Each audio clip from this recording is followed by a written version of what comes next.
एक गलती जो पेटीएम को ले डूबी।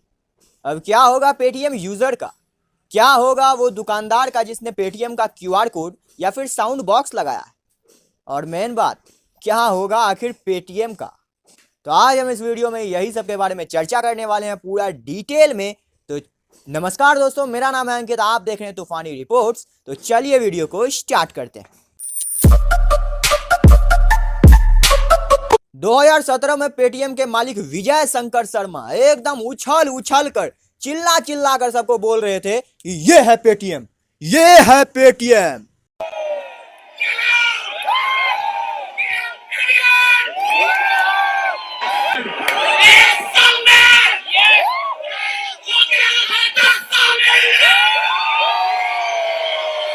जो हमारे साथ नहीं है वो रोएंगे। लेकिन असलियत में आज जो उनके साथ हैं वही रो रहे हैं। आप गलत सलत 2 नंबरी काम 3 नंबरी काम कुछ भी करो, सरकार ध्यान ही नहीं देती है। लेकिन जब सरकार ध्यान देती है तो पूरी जिंदगी का खाया पिया एकदम सूद समेत एक झटके में निकाल देती है। कुछ ऐसा ही हुआ 31 जनवरी को पेटीएम के साथ। 31 जनवरी को आरबीआई ने अचानक ऑर्डर दे दिया कि अब पेटीएम पेमेंट बैंक बंद, अब इससे कोई ट्रांजैक्शन कर ही नहीं सकता। 29 फरवरी के बाद पेटीएम पेमेंट बैंक हमेशा हमेशा के लिए बंद। हाँ, अगर आपका पुराना कोई पैसा पेटीएम पेमेंट बैंक में है तो आप 29 फरवरी के बाद भी निकाल सकते हो, लेकिन नया कोई पैसा आप उसमें ऐड नहीं कर सकते हो। 31 जनवरी को पेटीएम का एक शेयर का दाम था 761 रुपया 20 पैसा, और आज जब मैं ये वीडियो बना रहा हूं तभी शेयर का दाम हो गया है 376 रुपया 25 पैसा। लगभग 400 रुपए घट गए हैं एक शेयर का दाम पेटीएम का। आरबीआई का सिर्फ एक नोटिस और अचानक से गिर गया पेटीएम का शेयर का दाम। हाँ, एक बात मैं क्लियर कर दूं कि सिर्फ पेटीएम पेमेंट्स बैंक बंद हुआ है, पेटीएम ऐप या फिर पेटीएम वॉलेट नहीं। पेटीएम पेमेंट बैंक और पेटीएम वॉलेट दोनों अलग अलग चीजें, इसके बारे में हम आगे चर्चा करेंगे। फिलहाल ये बात जानते हैं कि पेटीएम स्टार्ट कब हुआ था। तो पेटीएम 2010 में विजय शंकर शर्मा के द्वारा स्टार्ट किया गया था। तभी पेटीएम सिर्फ मोबाइल रिचार्ज करने के काम आ रहा था, बाकी इसमें कोई फीचर नहीं थे। आप किसी को पैसे भेज नहीं सकते थे, तभी सिर्फ आप रिचार्ज कर सकते थे। लेकिन उसके बाद 2014 में पेटीएम वॉलेट आया। जी हाँ, पेटीएम वॉलेट में आप अपने बैंक से डेबिट कार्ड के जरिए पेटीएम वॉलेट में रुपये ऐड करके उसको पे कर सकते थे। पहले सिर्फ आप रिचार्ज कर सकते थे, अब आप दूसरे को पैसे भेज भी सकते थे पेटीएम वॉलेट के मदद से अपने बैंक से पैसे ऐड करके। 2015 तक इसमें और भी फीचर जोड़े गए, जैसे आप इलेक्ट्रिसिटी बिल पे कर सकते थे, पानी का बिल पे कर सकते थे, या फिर अपने एलपीजी गैस का बिल पे कर सकते थे। यहाँ तक तो सब ठीक था, लेकिन इतना में पेटीएम का पेट नहीं भरा। कंपनी ने अपना खुद का पेमेंट बैंक खोलने के लिए आरबीआई में अप्लाई कर दिया। 2015 में पेटीएम को पेमेंट्स बैंक खोलने का लाइसेंस भी मिल गया, और फाइनली 2017 में पेटीएम ने अपना खुद का payment bank Paytm payment bank को लॉन्च कर दिया। लेकिन जैसे ही पेटीएम पेमेंट बैंक खुला उसके एक साल के अंदर अंदर 2018 में उस पर बैन भी लगा दिया गया। दरअसल आरबीआई का कहना था कि आप हमारे रूल एंड रेगुलेशन को फॉलो नहीं कर रहे हो, आप हमारे बहुत सारे नियम को तोड़ रहे हो। लेकिन पेटीएम ने आरबीआई के हाथ पैर जोड़े और बोले कि सर, अभी मैं नया हूं, सीख रहा हूं, प्लीज मुझे माफ कर दीजिए, आगे से ऐसी कोई गलती नहीं होगी। और आरबीआई ने अपना बड़ा दिल दिखाते हुए पेटीएम को माफ भी कर दिया और दिसंबर 2018 में उस पर से बैन को हटा लिया। इसी बीच पेटीएम का एक और काला सच सामने आया। दरअसल कोबरा पोस्ट के एक रिपोर्टर ने एक खुफिया रिपोर्टिंग किया। रिपोर्टर ने पहले तो एक पॉलिटिकल पार्टी का मेंबर का रूप धारण किया और एक पॉलिटिकल पार्टी का मेंबर बन के पेटीएम के वाइस प्रेसिडेंट अजय शंकर शर्मा से मिलने गए। अजय शंकर शर्मा विजय शंकर शर्मा के ही भाई हैं, यानी जिसने पेटीएम को खोला है, जो पेटीएम के मालिक हैं, उनके ही भाई वाइस प्रेसिडेंट है पेटीएम के। उनसे ही मिलने के लिए रिपोर्टर गए, खुफिया रिपोर्टिंग करने के लिए। रिपोर्टर ने पूछा कि क्या आप अपने ऐप के जरिए हमारे पॉलिटिकल पार्टी का प्रोपेगेंडा फैलाओगे। इस पर उन्होंने बहुत ही खुशी खुशी इसको एक्सेप्ट किया और बोला कि मैं सब कुछ कर लूंगा अगर मेरे को आरएसएस बोलेगा, क्योंकि आरएसएस तो हमारे खून में है। गुरु जी के वीडियोस वगैरह भी उसमें डल जाएंगे, मतलब बहुत सारी चीज़ें हैं, मैं आपको दूंगा मटेरियल। नहीं, वो सब हम कर देंगे अगर मेरे से आरएसएस कहेगा, क्योंकि आरएसएस तो हमारे ब्लड में है। क्या बात है। उन्होंने ये भी कहा कि जब सरकार ने जम्मू एंड कश्मीर से रिलेटेड हमसे डाटा मांगा था तो हमने खुशी खुशी सरकार को डाटा दे दिया था। तो वहाँ पर जो जेके में बंद हुए थे ना, जो पथराव वाला, तो हमसे पर्सनली पीएम से फोन आया, कहा गया था हमें ना डेटा दे दो, हो सकता है पेटीएम यूज ना करें। समझ लो, यहाँ पेटीएम ने भारत सरकार के साथ अपने यूजर का डाटा शेयर किया, इससे कोई दिक्कत नहीं है। दिक्कत है पेटीएम का चाइना के साथ कनेक्शन को लेके। दरअसल चाइना की एक कंपनी अलीबाबा ने पेटीएम में इन्वेस्ट किया हुआ है, जिससे भारत की करोड़ों लोगों की डाटा खतरे में है। चलिए ये सब तो इधर उधर की बातें हैं, अब बात करते हैं उस गलती के बारे में, उस एक गलती के बारे में कि आखिर ऐसी कौन सी एक गलती है जो पेटीएम से हो गई और पेटीएम को ले डूबी। दरअसल पेटीएम पेमेंट बैंक खुल तो गया, लेकिन अब इसमें कस्टमर भी तो होने चाहिए, लोगों के खाता भी तो होने चाहिए। अब ये लोग कहां से आएंगे पेटीएम पेमेंट बैंक में खाता खुलवाने? तो सबसे पहले पेटीएम ने अपने ही ग्राहक को बोला कि हमारे पेटीएम पेमेंट बैंक में खाता खुला लो। अब कोई क्यों खुलाएगा पेटीएम पेमेंट बैंक में खाता?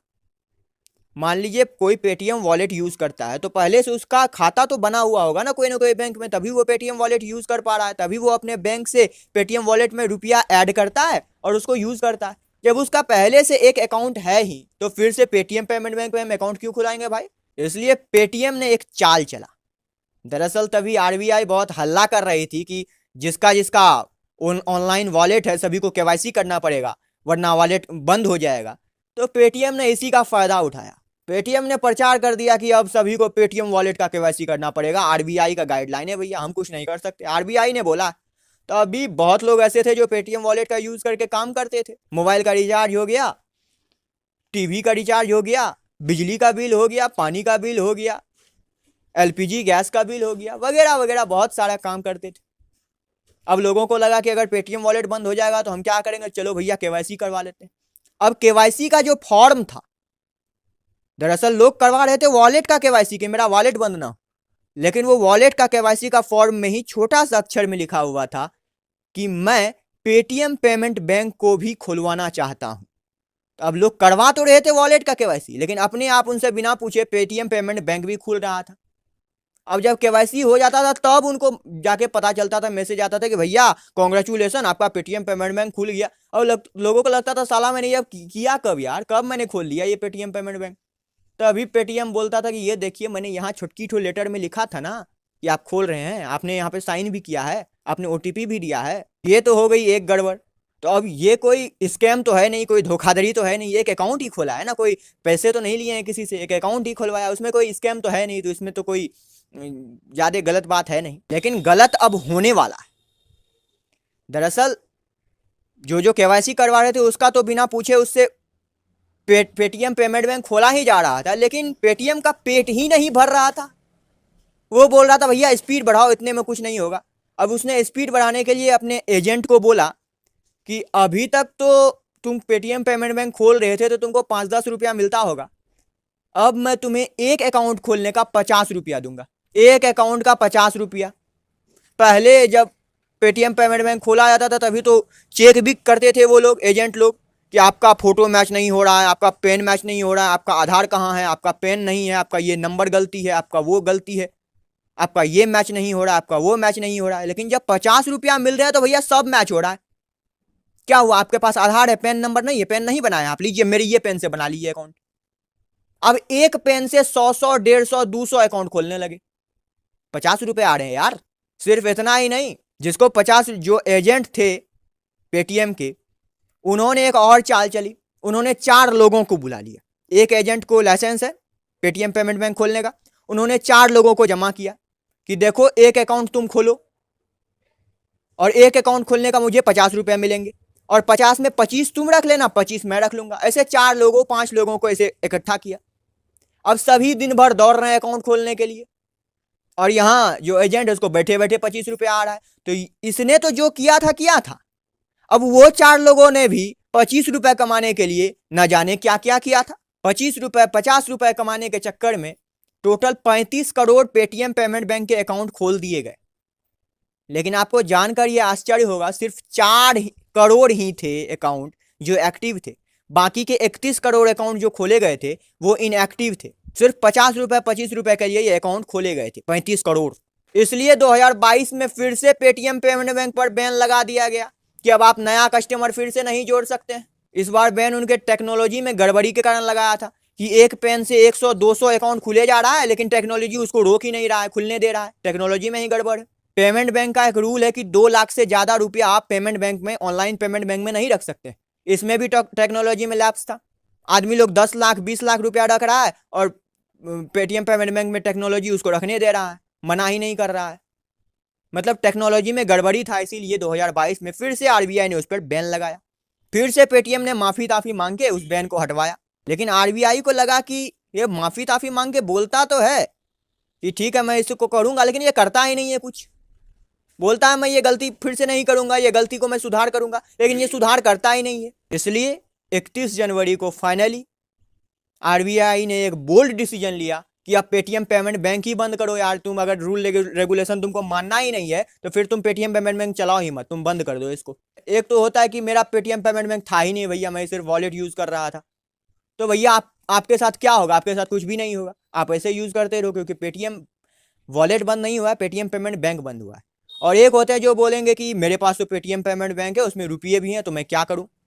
तो आपके पास रुपये है तो आप 29 फरवरी के बाद भी उसको निकाल सकते हो, या फिर 29 फरवरी से पहले भी आप उसको निकाल सकते हो, वो आपकी मर्जी है। अभी लगभग 3 या 4 हजार करोड़ रुपए पेटीएम पेमेंट बैंक में पड़े हुए हैं, वो अब आपकी मर्जी, आप कब निकालो, आप कभी भी निकाल सकते हो, उसमें आरबीआई ने रोक नहीं लगाया आपके पैसे पे। अब एक और बात कि अगर आप पेटीएम का यूपीआई यूज़ करते हो और आपके यूपीआई में अगर लास्ट में @पेटीएम लगा हुआ है तो वो यूपीआई 29 फरवरी के बाद नहीं चलेगा। दरअसल सभी यूपीआई ऐप को एक नोडल अकाउंट खुलवाना पड़ता है, जिसके तहत उसको एक यूपीआई आईडी मिलता है। जैसे कि फ़ोनपे ने एक्सिस बैंक में नोडल अकाउंट खुलवाया है, इसीलिए फ़ोनपे में आप देखिएगा @AXL आता है, मतलब एक्सिस बैंक का है वो। गूगल पे में @OKSBI आता है, उसने एसबीआई में नोडल अकाउंट खुलवाया है, एसबीआई के साथ टाई अप किया हुआ है। लेकिन पेटीएम ने सोचा कि मेरा तो खुद का बैंक है ना, पेटीएम पेमेंट बैंक, तो मैं क्यों दूसरे से नोडल अकाउंट खुलवाऊँ, मैं खुद से ही खोल लेता हूं अपना, इसलिए उसने @पेटीएम ही रहने दिया अपना। लेकिन अब पेटीएम पेमेंट बैंक 29 फरवरी से बंद हो जाएगा तो ये @पेटीएम भी बंद हो जाएगा। अब गड़बड़ी इस चीज से है कि आरबीआई ने पेटीएम को टाइम ही नहीं दिया है। नोडल अकाउंट खोलने में लगभग 2 से 3 महीने लगते हैं। आरबीआई ने 31 जनवरी को अचानक बोल दिया कि 29 फरवरी से तुम्हारा बंद पेटीएम पेमेंट बैंक। अब नोडल अकाउंट खोलने में 2 से 3 महीने के समय लगते हैं, और @पेटीएम अब चलेगा नहीं, उसको दूसरे बैंक से नोडल अकाउंट खुलवाना पड़ेगा। तो टाइम आरबीआई ने दिया ही नहीं है, तो बेचारा पेटीएम फंस गया है कि नोडल टाइम तो दो कम से कम यार। ठीक है हम पेटीएम पेमेंट बैंक बंद कर देंगे, लेकिन टाइम तो दो ताकि हम दूसरे बैंक में जाके नोडल अकाउंट खुलवाएं, उससे टाई अप करके अपना यूपीआई आईडी बनाएं। बात करते हैं अब उन लोगों की, उन दुकानदारों की जिन्होंने साउंड बॉक्स ले लिया है या पेटीएम का क्यूआर कोड ले लिया है, उनके साथ क्या होगा। तो आपका जो वो क्यूआर कोड है वो काम नहीं करेगा। आपके साउंड बॉक्स में जो क्यूआर कोड लगा हुआ है या फिर क्यूआर कोड जो आपका, वो अब काम नहीं करेगा, न्यू क्यूआर कोड आएगा। तो अब ये देखना होता है कि पेटीएम खुद से सभी दुकानदारों को न्यू क्यूआर कोड देता है या फिर दुकानदारों को बदलवाना पड़ता है, ये तो वक्त बताएगा। लगभग 3 करोड़ 70 लाख दुकानदारों ने पेटीएम का क्यूआर कोड या साउंड बॉक्स लिया हुआ है, लेकिन नोडल अकाउंट खोलने में 2 से 3 महीने लगेंगे। पेटीएम ने टाइम दिया है, आरबीआई ने पेटीएम को टाइम दिया है 29 दिन का। मान लीजिए 29 दिन में नोडल अकाउंट कैसनो करके पेटीएम खुलवा ले तो 3 करोड़ 70 लाख दुकानदारों का नया प्रिंट करके क्यूआर कोड सभी 3 करोड़ 70 लाख दुकान में लगाना पॉसिबल है क्या? और फिर से वो दुकानदारों को मनाना कि आप मेरा ही यूज करो, ये इंडिया में बहुत मुश्किल है, क्योंकि इंडिया में एक बार अगर लग जाता है कि अरे यार ये तो फ्रॉड है, हटाओ इसको, उस पर फिर आदमी देखता ही नहीं। रेपुटेशनल लॉस सबसे बड़ा लॉस है पेटीएम का। पैसा वैसा लॉस तो चलेगा, लेकिन रेपुटेशनल लॉस जो है इंडिया में खास करके, एक बार अगर किसी के दिमाग में बैठ गया कि हमको तो यही शैम्पू लगाना है, तो वो वही कंपनी का शैम्पू लगाता है। तो एक बार अगर किसी के दिमाग में बैठ गया कि पेटीएम फ्रॉड है, ये अच्छी कंपनी नहीं है, तो फिर चलिए कोई बात नहीं। तो आज के लिए बस इतना ही। नेक्स्ट वीडियो में फिर मुलाकात होगी किसी नए टॉपिक के साथ। तब तक के लिए धन्यवाद। जय हिंद, वंदे मातरम।